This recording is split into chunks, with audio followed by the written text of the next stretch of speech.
A Team 10 investigation into American Scouting has found one of America's most trusted youth organizations resisted background checks for men who worked with young boys. Now, this summer we told you about allegations of sexual abuse inside the Boy Scouts of America. Since then, Team 10 investigator Mitch Blocker fielded tips from former Scout leaders and found video testimony before Congress suggesting the Boy Scouts of America didn't know who was leading their troops.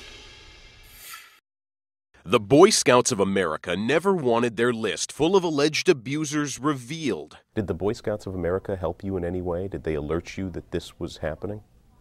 They didn't alert me. They never wanted people like this former San Diego prosecutor to know about Scout leaders like Richard Turley or John Atwood. In fact, Team 10 found that at a time men like Atwood were being allowed into Scouting, Scout executives were telling Congress that it was too expensive to background check volunteers. The cost in loss of volunteers will be significant. This video was recorded in 1993 as Congress considered the National Child Protection Act. Then Director of Scout Administration Lawrence Potts sat next to representatives from Big Brothers Big Sisters and the Boys and Girls Clubs of America. Those organizations implemented background checks in the 1980s.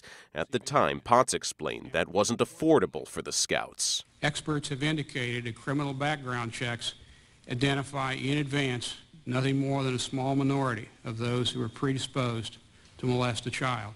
I mean, how have you been able to screen and avoid this problem? We know the leaders that we're selecting, they come out of the community that they're serving in. Team 10 found the Scouts also filed written testimony in 1993, telling Congress the BSA has no accurate statistics on the incidence of child sexual abuse in Scouting. This was written at a time when the Scouts had thousands of secret files detailing alleged sexual abuse within the organization, hundreds of which Team 10 reviewed this summer.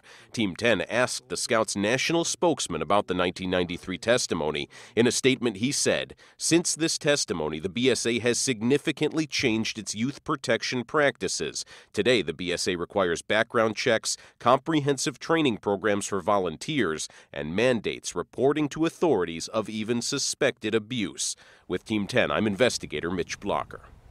In 2003, as the sexual abuse scandal in the Catholic Church made headlines, the Scouts started criminal background checks for new volunteers.